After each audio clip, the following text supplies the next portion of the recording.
तर G20च्या वेळी दिल्ली येथे स्थित भारत मंडपममध्ये 20 राष्ट्राध्यक्षांसमोर संतूर वादन केले.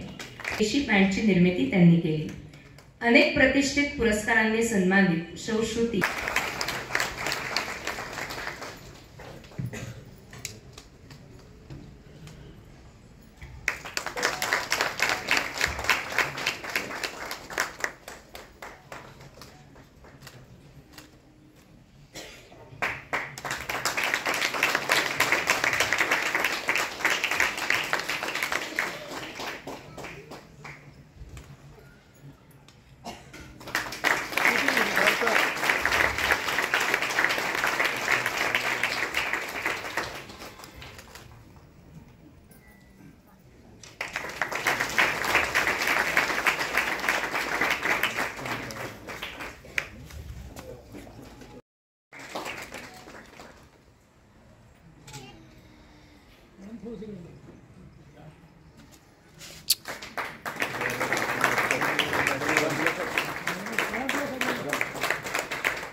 आणि पुढील आयुष्य देश सेवेसाठी देण्याचा निर्णय त्यांनी घेतला. लगेच विवेकानंद केंद्र कन्याकुमारी येथे दाखल होऊन 30 मे 1983 रोजी सुरुवातीला गुवाहाटी आसाम येथे प्रशिक्षण घेऊन अध्यापनाचे कार्य केले. आसामी संस्कृतीचा अभ्यास केला. कठाळे परिवार त्यांना सन्मानित करेल. पुढील वाटचालीसाठी कठाळे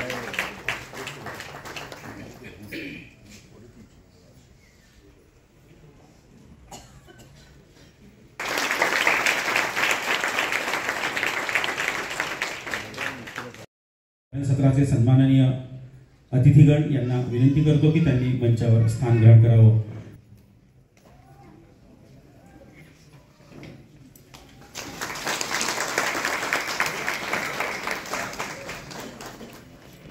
भारस्पत्य अंगिरस त्रिप्रवरान्वित भारद्वाज गोत्रोत्पन्न मातृशक्ती कठाळे परिवारातील कुटुंबीय आणि माहेर वाशिणींचं सुरुवात कुटुंब गीताने होईल यासाठी मी विद्या काकू कठाळे आणि चमू यांना विनंती करतो की त्यांनी वादन इथे करत असतो आणि या गीतानेच प्रत्येक मोठ्या कार्यक्रमाची सुरुवातही करत असतो.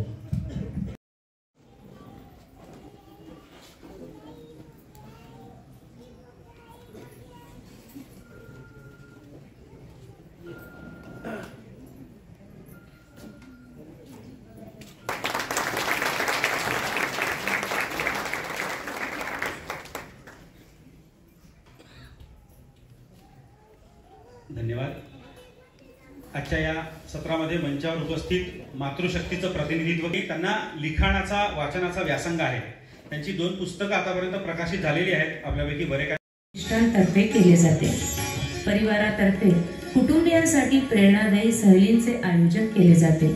श्री क्षेत्र बहुर यात्रा, अष्टविनायक व शिवदुर्ग दर्शन, कोकण दर्शन, श्रीमंत पहिले बाजीराव पेशवे स्मारक यात्रा, रावरखेडी अशा अनेक सहली काढल्या आहेत. पश्चिम नागपूर नागरिक संघातर्फे रामनगर नागपूर येथून दरवर्षी रामनवमी निमित्त शोभायात्रा काढण्यात येते. या शोभायात्रेत परिवारातर्फे सरबत वितरणाची व्यवस्था शोभायात्रेच्या मार्गातील गांधीनगर येथे केल्या जाते. प्रभू रामचंद्र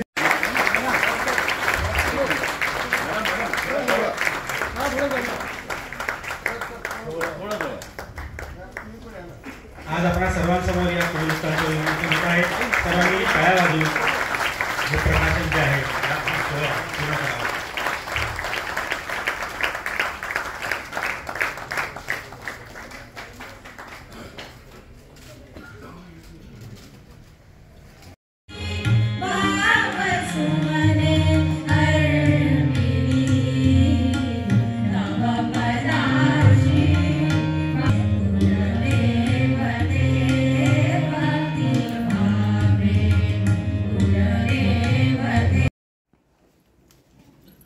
परंतु ते जे सगळं आहे जनपद म्हणजे पूर्ण समाज,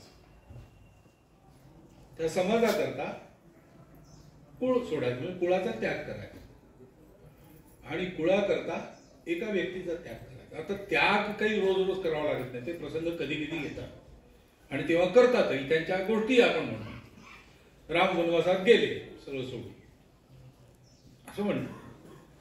कुंतीनी भीमाला पाठवलं बकासुराला मारायला. पुष्कळ गोष्टी आपण त्या त्यागात. हे काय बंधू असं तो जरी साता आम्ही तो थंडलीच दिधले असं ते बळीनी. कुटुंब कशा करता आहे? देशा करता. जनपद म्हणजे देश. जन तेव्हा म्हणतात जेव्हा एक उद्देश असतो सगळ्यांचा, त्यांचा जन, लोकांचा जन नाही, समूहाचा जन नाही. समूहाला एक ध्येय पाहिजे. आपल्या सगळ्या देशामध्ये एकच ध्येय आहे लोकांना. सिनेमाच्या गाण्यातही तेच येतं ना, सज्जन रे झूठ मत बोलो खुदा के पास जाना. हे सगळ्यांना वाटत असतं देव भेटला पाहिजे.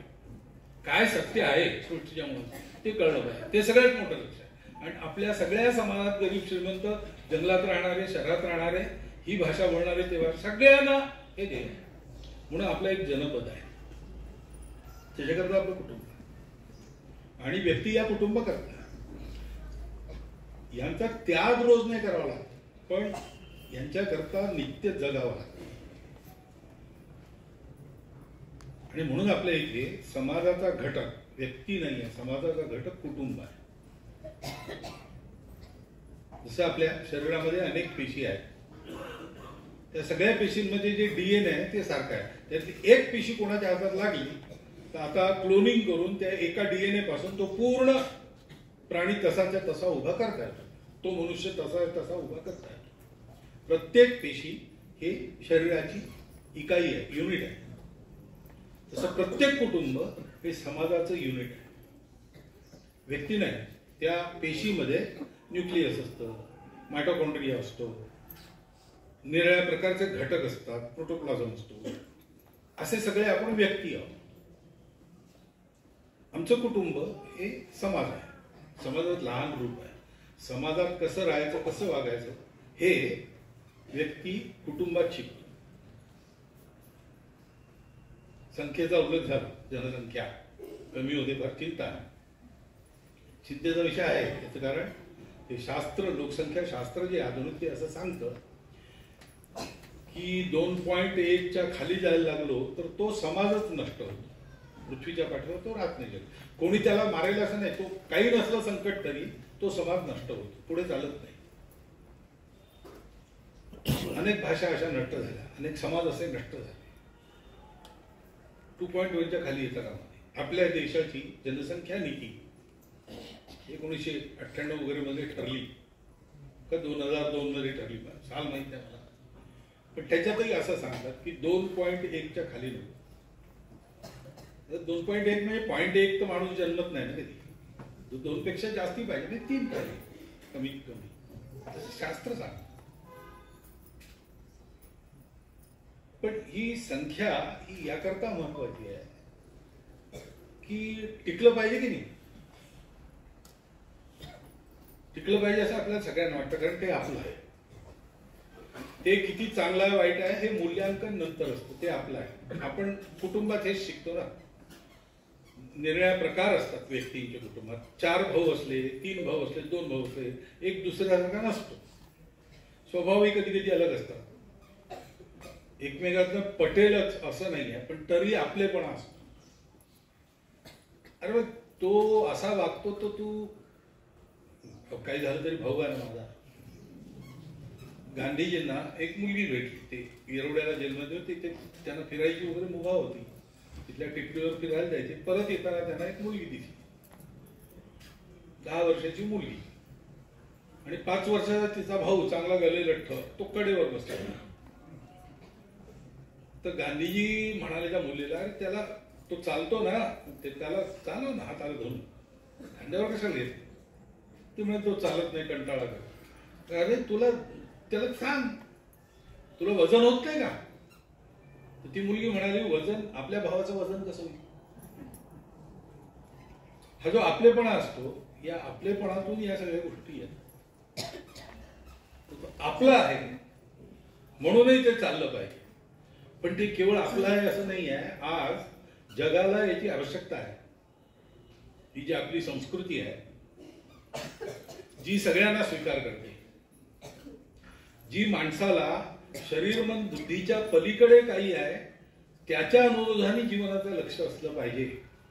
केवळ उपभोगा करता, केवळ मनाच्या प्रसन्नते करता, केवळ बुद्धीच्या जिज्ञासेच्या शांती करता नाही जगायचं. त्याच्या पलीकडे आपल्याला जोडणारं एक सूत्र सगळीकडे आहे. ते कोणचं आहे ते मिळालं पाहिजे. त्यात खरं सुख आहे, त्यात संतोष आहे, समाधान आहे आणि ते कधीच फिक्क पडत नाही. हे जाणणारी आपली संस्कृती आहे.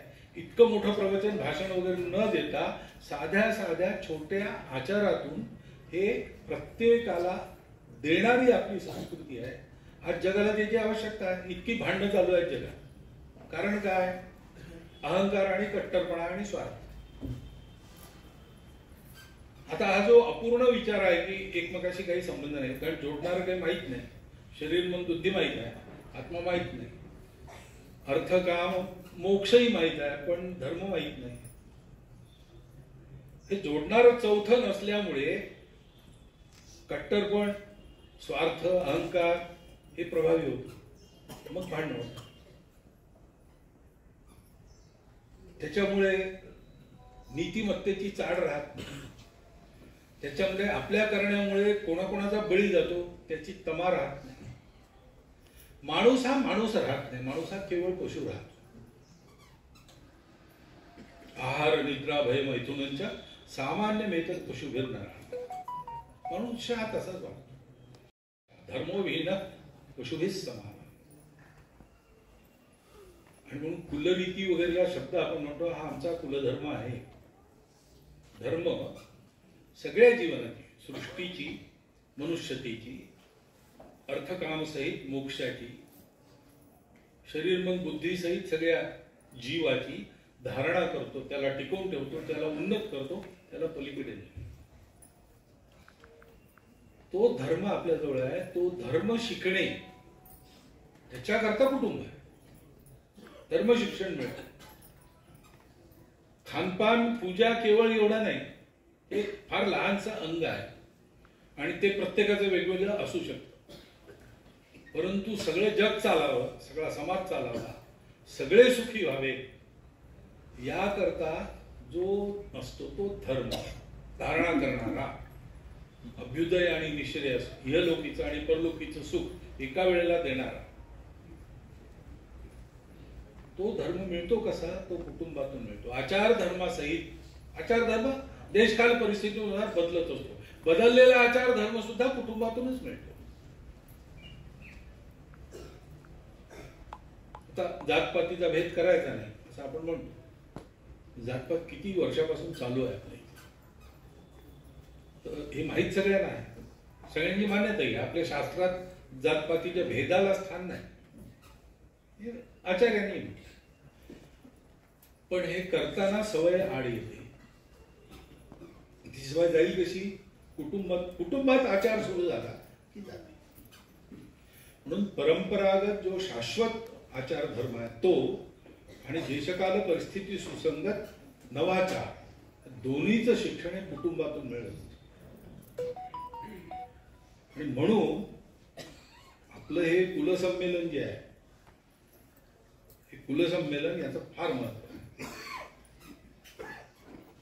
इतका सायास करून, प्रयास करून, एका अर्थाने पश्चर्यास करून आणि हे सगळं शोधून काढलं, कुलवृत्तांत वगैरे. हा केवळ कुलाभिमान नाही आहे. आपापल्या कुलाचा गौरव प्रत्येकाला असला पाहिजे. पण त्यातून आपली परंपरा काय आहे, आपण कशा करता आहोत, आपलं सामर्थ्य काय आहे, या सगळ्याचा परिचय. त्यातून एक स्वाभिमान उत्पन्न होतो. आणि ज्यापाशी स्वगौरव आहे, स्वाभिमान आहे, तो जीव उभा राहतो. ज्याला असा काही गौरव प्राप्त नाही त्याला काही मिळत नाही. वाघाचं पिल्लू धनगराला सापडलं, डोळे उघडायचे होते, ते त्याला दया आली, मारलं नाही, ज्याला घेऊन आले आपल्याबरोबर. ठेवणार कुठे? बकऱ्यांमध्ये ठेवलं. ते बकऱ्यांमध्येच लहानाचं मोठं झालं. बकऱ्यांमध्ये चरायला जायचं जंगलात, गवत खायचं की नाही माहित नाही, पण जायचं हे खरं. त्यांनी दुसरं पाहिलंच नाही. धनगर असतात ते आपले मालक आहे, बकरे असतात त्यांच्यात मी एक आहे, आणि त्या बकऱ्यांमध्ये धक्काबुक्की चालते. पण कळपाच्या बाहेर गेले की कुत्रे भुंकतात, त्यांना घाबरून कळपात परत यायचं असतं, नाही तर मालकाची लाठी पाठीवर वाजते. हे एवढंच येऊन त्याला माहित. तो कळप जंगलात गेला. तिथे एक खराच वाघ आला जंगलात वाढलेला. शिकारी करता आला, पण ते पाहून शिकार विसरला की अरे हे बकऱ्यांबरोबर एक वाघ आहे, चांगला मोठा आहे, तरुण झाला असतो, आणि बकऱ्या त्याला धक्के मारून बाहेर काढतात. कुत्र्यांच्या मुंगड्यांच्या पुन्हा कळपात परत येतो.